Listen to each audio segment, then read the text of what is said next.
Pues buenas tardes.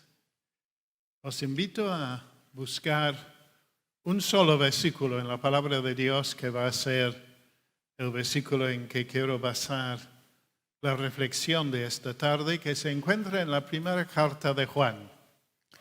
La primera carta de Juan, capítulo 2 y el versículo 6.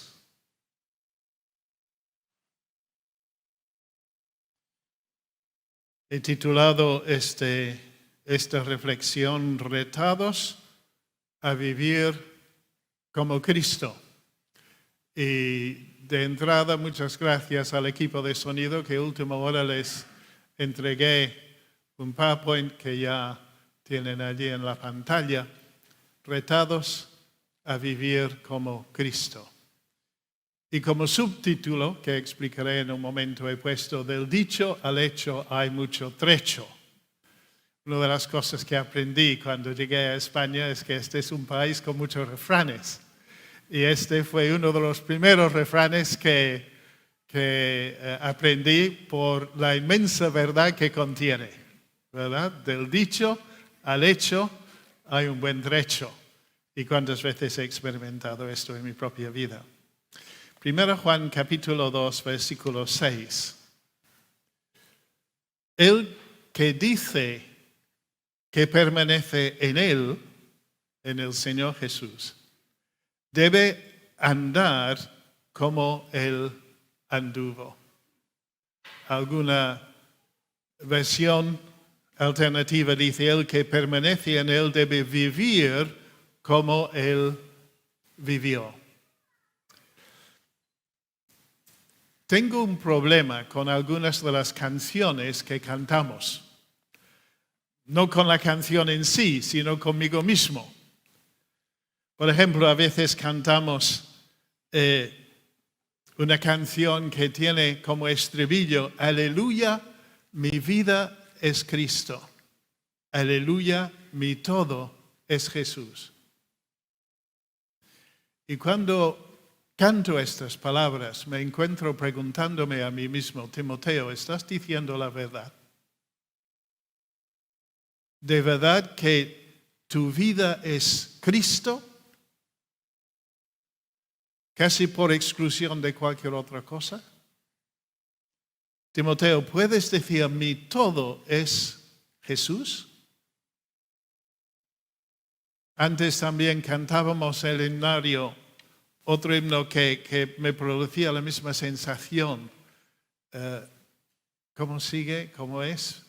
Todo a Cristo. Yo me rindo, lo que tengo, lo que soy. Y cada vez que lo cantaba decía Timoteo, ¿estás cantando la verdad en cuanto a ti mismo? ¿De verdad tu vida es así? En estos días, tanto Eber como Julio nos han plantado muchos retos. Y personalmente doy gracias al Señor por ellos. Esta mañana Julio nos hablaba mucho de lo que significa ser la comunidad del viento.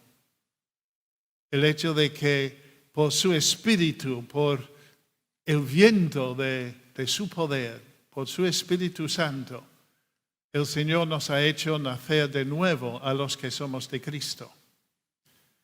Pero un nuevo nacimiento exige una nueva vida. Y de eso Julio nos hablaba esta mañana y sin ponernos de acuerdo, voy a seguir un poco la misma línea en esta tarde y ojalá sea porque el Señor nos quiere decir algo como iglesia en este sentido. El que dice que permanece en Jesús debe vivir como Él vivió. Entre dicho y hecho puede haber un trecho muy grande. Así que lo que vemos aquí es que el apóstol Juan, por un lado, habla de confesar públicamente al Señor Jesucristo como nuestro Señor. decir, no, yo permanezco en Cristo, yo soy de Cristo, vivo en Él. Y es bueno que tengamos el valor de testificar públicamente a nuestra fe. Y ojalá que el Señor nos diera más valor, hablo a nivel personal por lo menos, en nuestro testimonio al Señor Jesús. Pero lo que Juan nos dice, que meramente decir que permanecemos en Cristo no es suficiente si no demostramos en nuestro día a día, en nuestra vida diaria, de que esto es una verdad. El que dice que permanece en Cristo debe vivir como el Señor Jesús vivió. Debe actuar como Cristo actuó. Debe comportarse como se comportó el Señor Jesús. Y pensar en esto pues nos daría material para toda una serie de conferencias largas, que no pretendo hacer en esta tarde. Pero sí que me gustaría plantear, y espero que brevemente en cada caso, 7 aspectos de lo que significa vivir como Cristo vivió. Y vamos al primero de ellos en la diapositiva siguiente. Vivir como Cristo vivió significa amar como Cristo amó. Y por eso he puesto sencillamente en esta diapositiva esta frase, amo como Cristo amó. Lo he puesto en primera persona singular, porque es una pregunta que hago a mí mismo. Pero me gustaría mucho en esta tarde en que cada uno donde estemos, que se haga estas preguntas. ¿Amo como Cristo amó? El amor de Cristo es un amor sin límite. Cuando los discípulos están en el aposento alto con el Señor Jesús, justo antes de que se marchara a la cruz, allí dijo el Señor estas palabras.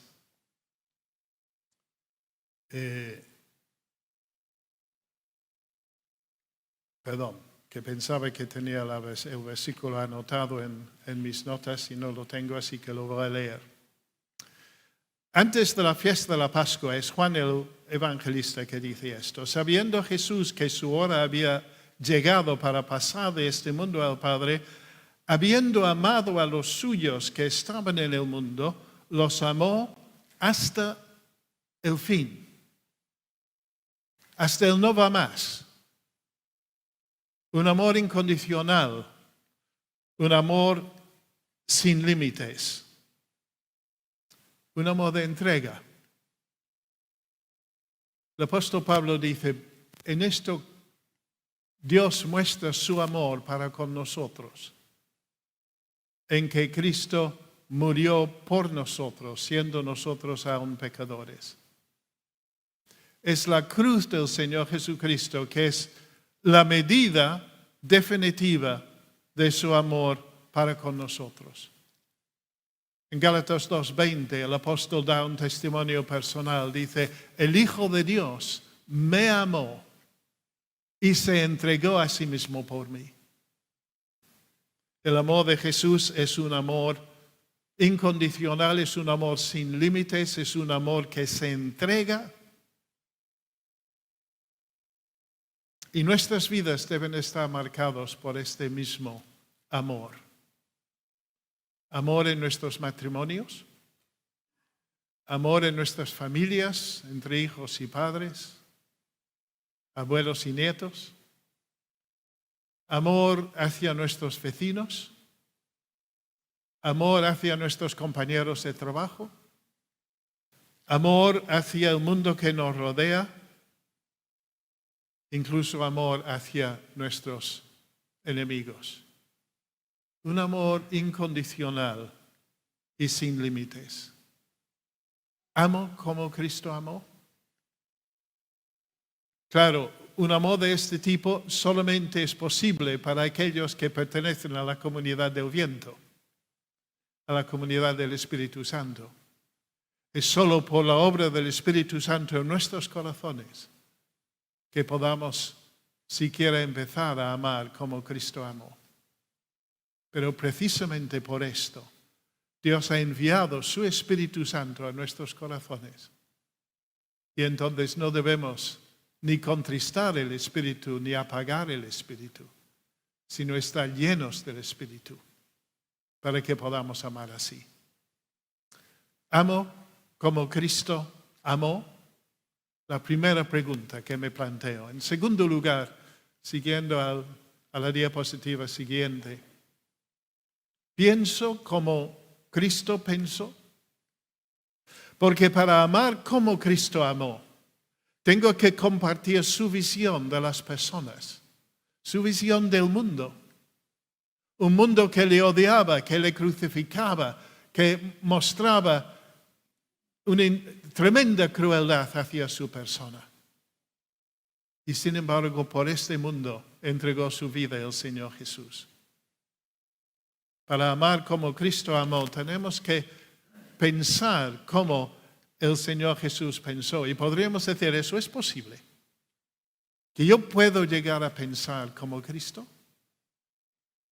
Bueno, en 1 Corintios capítulo 2, versículo 16, el apóstol Pablo dice esto, dice, porque ¿quién ha conocido la mente del Señor para que le instruya? Mas nosotros tenemos la mente de Cristo. Tremenda expresión. Nosotros tenemos la mente de Cristo. Es decir, de nuevo, por el Espíritu Santo, sí que somos capaces, por lo menos en algún grado, de pensar como Cristo pensó. Y quizás eso nos reta, nos desafía a preguntarnos constantemente en las distintas circunstancias por donde pasamos, día tras día, ¿cómo pensó Jesús sobre esto, sobre aquello, sobre esta situación, sobre esta circunstancia? ¿Cuál era el pensamiento de Cristo? ¿Cómo lo puedo reflejar en mi vida diaria? Una cosa que sí sabemos es que el pensamiento del Señor Jesús era siempre un pensamiento puro.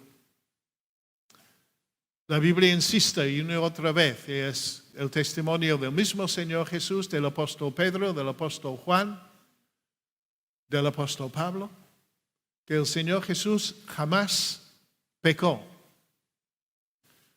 ni de acción, ni de palabra, ni de pensamiento. Su pensamiento era absolutamente puro. ¿Y nuestros pensamientos? ¿Pensamos como Cristo pensó?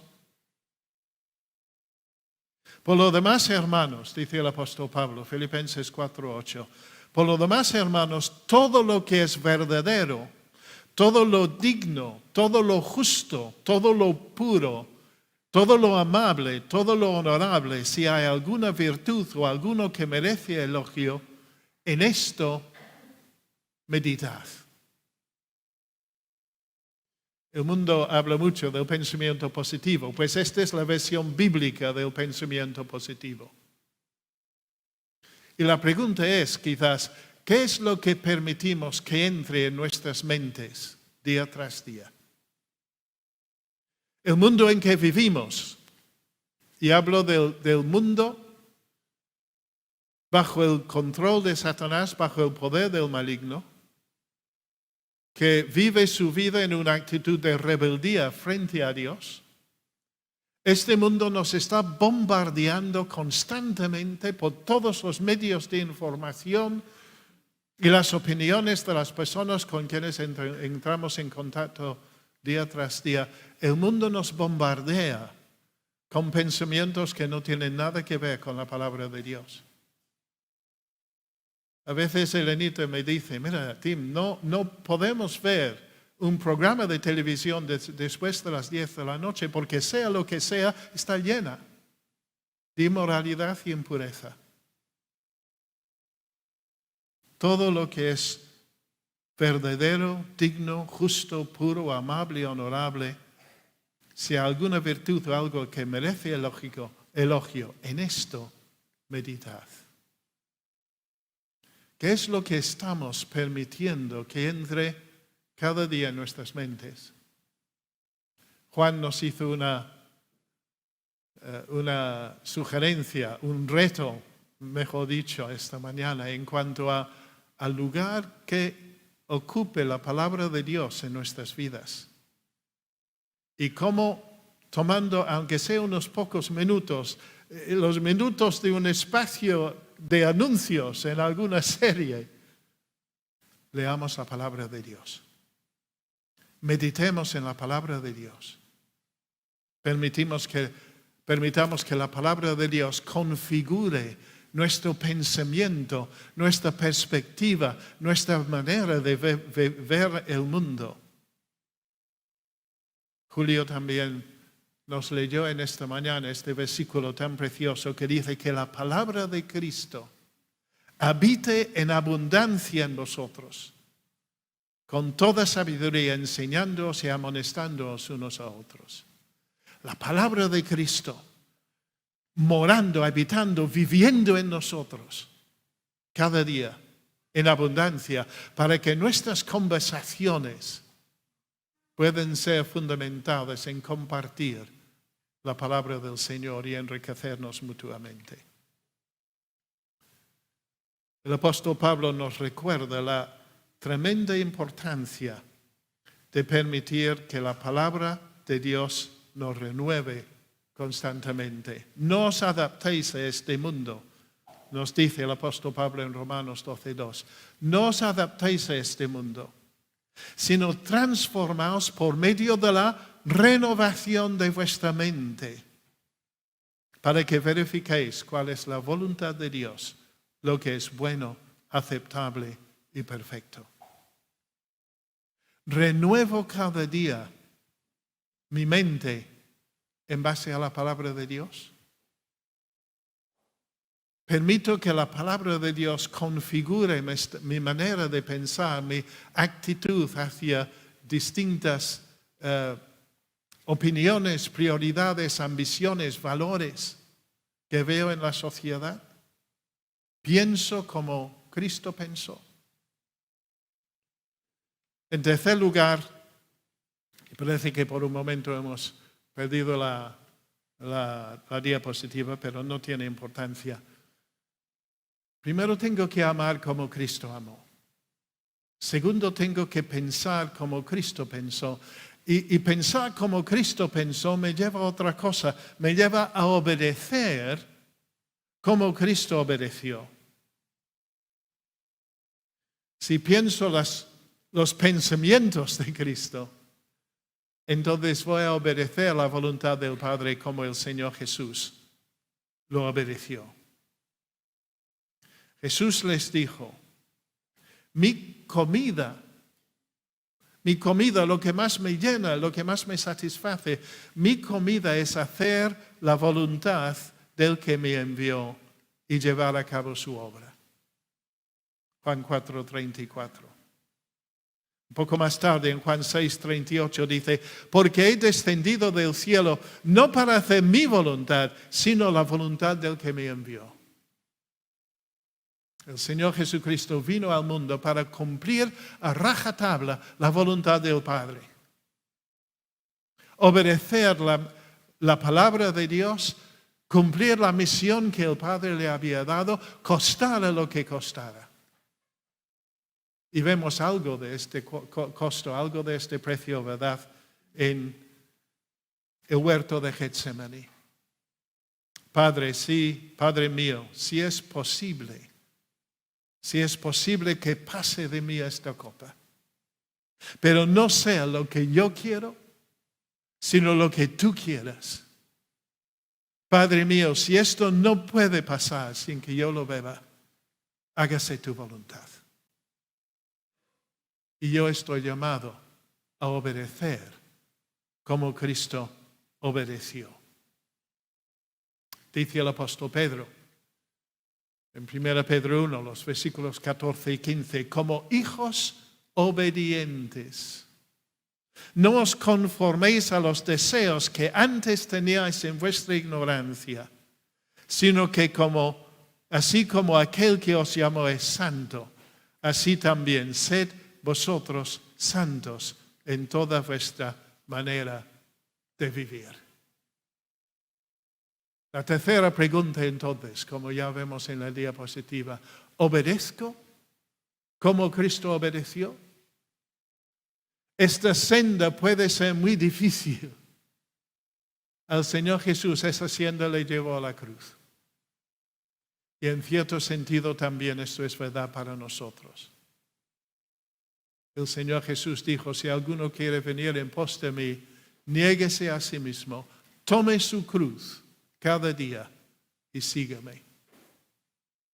¿Obedezco como Cristo obedeció? En cuarto lugar, hemos hablado de amar como Él amó, de pensar como Él pensó, de obedecer como Él obedeció. Eso también implica que sirvo como Él sirvió, que es la próxima diapositiva. Allí vemos una ilustración de cómo el Señor Jesús demostró lo que significaba servir en el aposento alto. Allí estaban los discípulos recostados, como se hacía para comer, en divanes, en como sofás bajos. Y la costumbre era que algún siervo, algún criado de la casa, lavara los pies de los invitados para que la comida no estuviera molestada, digamos, o dificultada por el mal olor de pies sudorosos y sucios que venían de la calle. Y allí estaban los discípulos y ninguno quiso coger el agua y la toalla y lavar y limpiar los pies de los demás.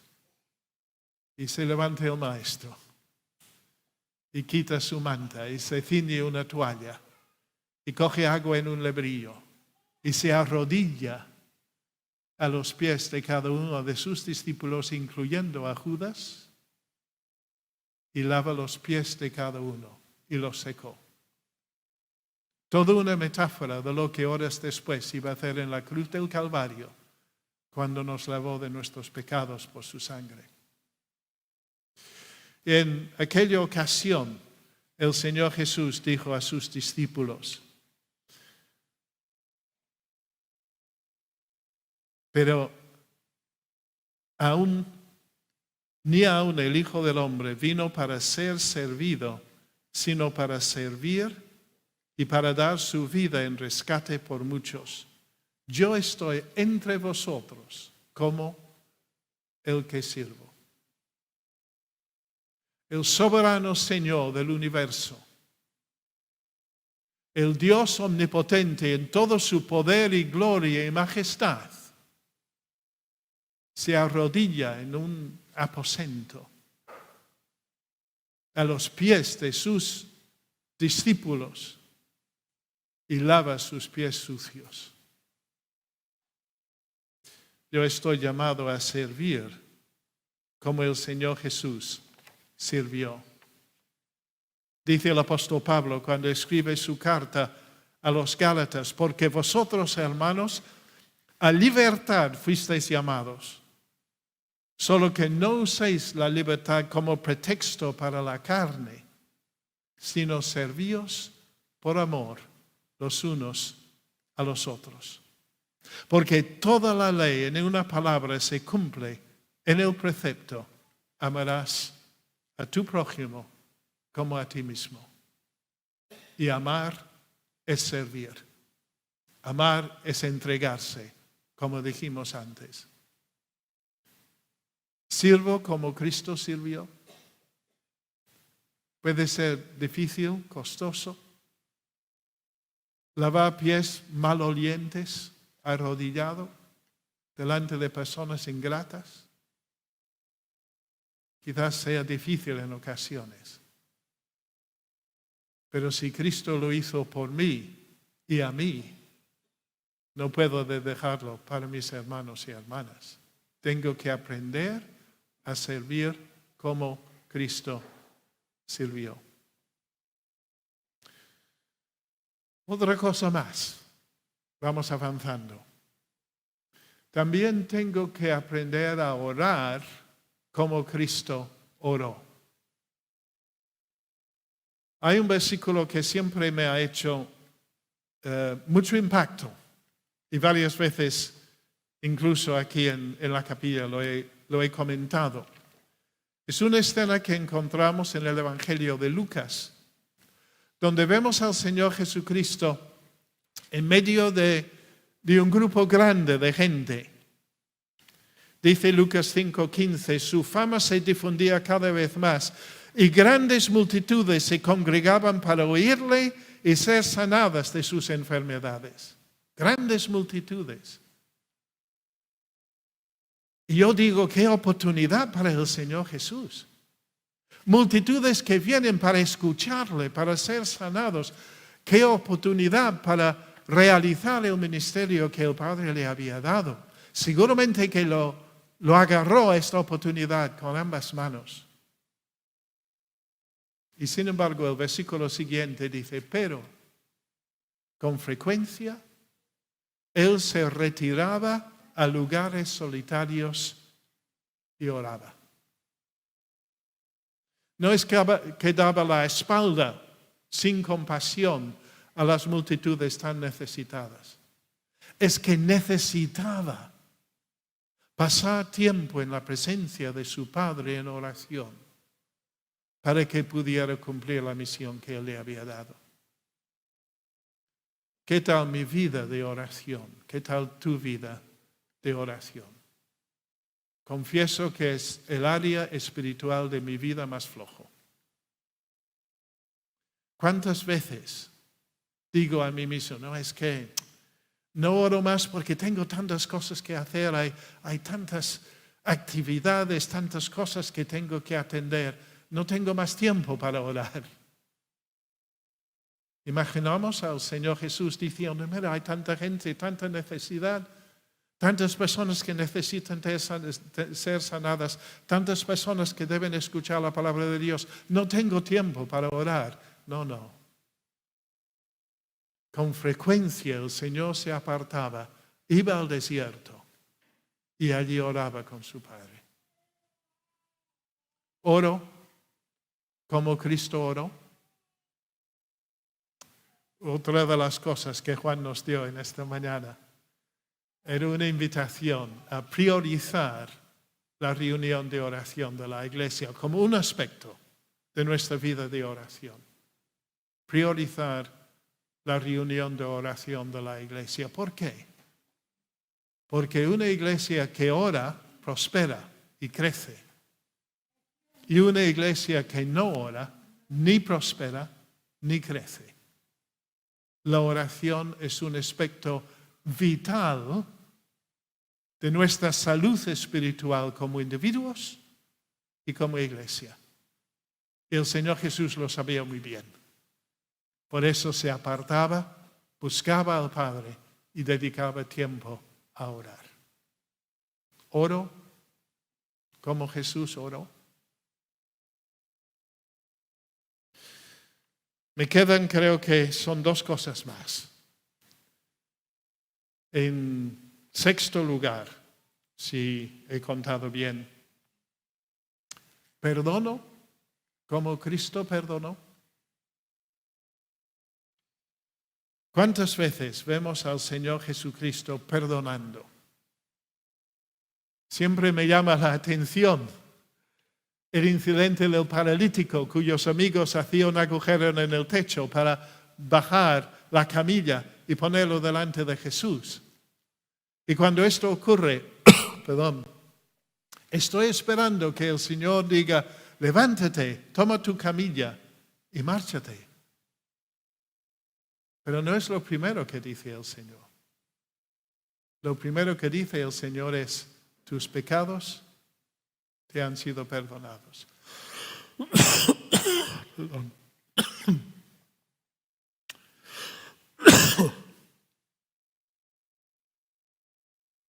¿Y qué decir del Señor Jesús en la cruz del Calvario?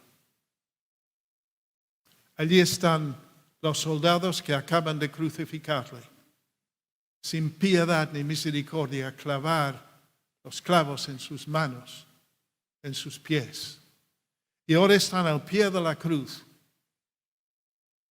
cruelmente rifando su ropa, sin prestar la más mínima atención a la víctima de sus desmanes. Y escuchamos la voz del Señor: Padre, perdónalos, porque no saben lo que hacen. Perdono como Cristo perdonó. Muchas gracias, Dani. ¿Qué haría sin este hermano? Hasta esta mañana decía públicamente que me he adelgazado, que me mandó a casa sintiéndome. Perdono como Cristo perdonó. Una actitud de perdón hacia los que nos han quizás ofendido o dañado, realmente o a veces imaginariamente. Una actitud de perdón es algo que es absolutamente bíblico, es una exigencia de la palabra de Dios. Pablo dice en Efesios 4:32, sed más bien amables unos con otros, misericordiosos, perdonándoos unos a otros, así como también Dios os perdonó en Cristo. Si el Señor me ha perdonado a mí, con todo lo que le he ofendido, con toda la desobediencia y rebeldía que ha marcado mis muchos años de vida ya, si el Señor ha perdonado todo esto, yo no tengo derecho a negar mi perdón a ningún hermano, a ninguna persona que me haya ofendido o dañado. ¿Perdono como Cristo perdonó? Y por último, ¿animo como Cristo animó? En el aposento alto, si podemos volver en nuestras mentes al aposento alto por un momento, en el primer capítulo donde vemos esta escena en el aposento alto, el Señor comunica 3 malas noticias a sus discípulos. Primera mala noticia: uno de ellos le iba a traicionar. ¿Cómo? ¿Pero cómo puede ser? ¿Quién será? Sí, uno de vosotros me va a traicionar. Segunda mala noticia: me voy, os dejo. El Señor anuncia su partida. Pero Señor, ¿cómo nos vas a dejar? Nos vas a abandonar. Mira, nos hemos acostumbrado a estar tan cerca de ti durante estos 3 años. ¿Qué vamos a hacer sin ti, Señor? Tercera mala noticia: Pedro, me vas a negar 3 veces. ¿Será posible? Pedro, el líder casi del grupo de los apóstoles, el que siempre tomaba la iniciativa. Pedro, me vas a negar 3 veces. 3 malas noticias. Y sin embargo, el capítulo 14 de Juan, el capítulo que viene inmediatamente después de estas 3 malas noticias, empieza con estas palabras: no se turbe vuestro corazón. Creed en Dios, creed también en mí. Y más tarde, en el mismo capítulo, el Señor dice a sus discípulos: la paz os dejo, mi paz os doy. No os la doy como el mundo la da. No se turbe vuestro corazón, ni tenga miedo. El Señor animando, amando, alentando constantemente a sus discípulos. Hay mucha gente a nuestro alrededor que necesita una palabra de ánimo. Hay hermanos y hermanas que quisieran estar con nosotros, pero no pueden. Los años, las enfermedades, la falta de energía no lo permite. Una visita, una palabra de ánimo, pasar un poco de tiempo con estos hermanos puede significar tanto para ellos. Hay otros hermanos que están pasando malos momentos de enfermedad, de pérdida quizás, de tristeza, de dolor. Necesitan palabras de ánimo. ¿Animo a mis hermanos y hermanas en Cristo? ¿Cómo el Señor Jesús animó? Dice la palabra de Dios, por tanto, confortaos unos a otros con estas palabras. Alentaos unos a otros y edificaos unos a otros. Os exhortamos, hermanos, a que amonestéis a los indisciplinados, que animéis a los desalentados, que sostengáis a los débiles, que seáis pacientes para con todos.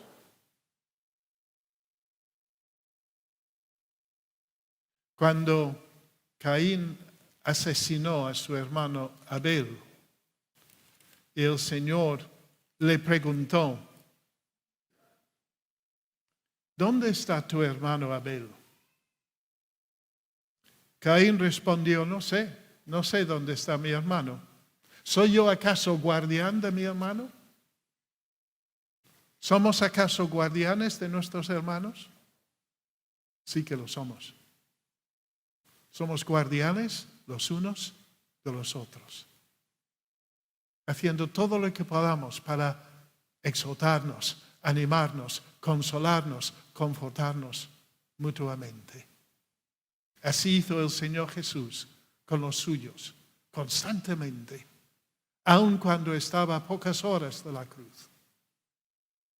Su mayor deseo era infundir ánimo y aliento en sus discípulos. Animo como Cristo animó. Hay muchos hermanos para quien quizás la subida a la montaña cuesta trabajo.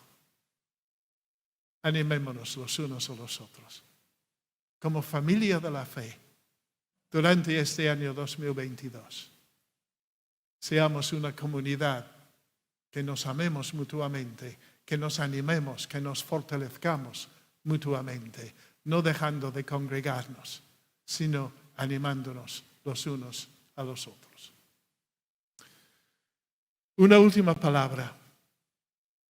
Creo que en esta noche, cuando miro a mi alrededor, me doy cuenta que por lo menos la inmensa mayoría de los que estamos aquí en esta noche somos personas que hemos nacido de nuevo y que conocemos al Señor Jesucristo. Y por lo tanto me he tomado la libertad de retaros en cuanto a lo que dice la palabra de Dios en esta tarde, a vivir como Cristo vivió. El que dice que permanecía en Él debe andar, debe vivir como Cristo anduvo, como Cristo vivió. Pero posiblemente hay alguna persona aquí que no sabe lo que es conocer a Jesús. Que no puede decir, yo soy de Cristo, yo permanezco en Cristo, yo soy miembro de la familia de la fe. Que tendría que reconocer que para él, para ella, Cristo aún es una persona desconocida. Permitid que insiste en lo que Julio ya nos ha dicho en estos días y Eber también. Que este principio del año es un momento buenísimo, como cualquier otro. Pero hoy, esta tarde, es un buen momento para conocer al Señor Jesús. ¿Cómo lo hago? ¿Cómo llego a conocer a Cristo? Él mismo nos dio la oportunidad, indicó el camino. Nos dijo, de verdad os digo, una forma de decir, tomar muy en serio estas palabras. El que oye mi palabra y cree al que me envió, tiene vida eterna. y no vendrá condenación, mas ha pasado de muerte a vida. La Biblia dice sin ambajes, sin discusión, que una persona que no conoce a Cristo está bajo la ira y el juicio de Dios. Y si no remedia su situación, su único destino es la perdición eterna. Una eternidad separada de Cristo, de Dios. Pero hay la oportunidad en esta noche de escuchar la voz de Cristo, el que oye mi palabra, y también de poner su fe en el Señor Jesús y en el Padre que le envió, el que oye mi palabra y crea al que me envió. Si una persona hace estas dos cosas, reconociéndose pecador, confiando en el Señor Jesús, Cristo mismo dice que hay un resultado muy claro. El que oye mi palabra y crea al que me envió, tiene vida eterna. Y no vendrá condenación, mas ha pasado de muerte a vida. Es el paso más grande, más importante y más maravilloso que pueda tomar una persona en esta vida. Entregar su vida al Señor Jesús, reconocerse pecador, clamar a Cristo para el perdón, poner su fe en Cristo como Salvador y dar las gracias a Dios por su gracia inefable. Hoy es un buen momento de conocer a Cristo si aún no le conoces. Vamos a orar. Pues Padre Celestial, quisiera presentar dos peticiones al terminar este culto delante de ti. La primera es que los que decimos que somos tuyos, los que decimos que permanecemos en Cristo, que podamos vivir como Él vivió. Podamos reflejar en nuestras vidas diarias la hermosura y la gloria, el amor y la bondad, la compasión y la misericordia de Cristo Jesús. Para ello, Señor, clamamos a ti, necesitamos este viento tuyo, el Espíritu Santo, que obre en nuestras vidas. Señor, atiende a nuestro clamor, te pedimos, y ayúdanos tú a vivir como Cristo vivió, para tu gloria, para tu honra y para la bendición de los que nos rodean. Y la segunda petición, Señor, es que si hay alguna persona que está aquí en esta noche y aún no conoce personalmente al Señor Jesucristo como su Salvador, que antes de salir de este local pueda tomar este paso trascendental de entregar su vida a Cristo. Estas dos cosas, Señor, te pedimos. Y lo hacemos no en base a nuestros propios méritos, que no merecemos nada, sino que lo hacemos en base a los méritos y en el nombre precioso de tu Hijo amado, el Señor Jesús. Amén.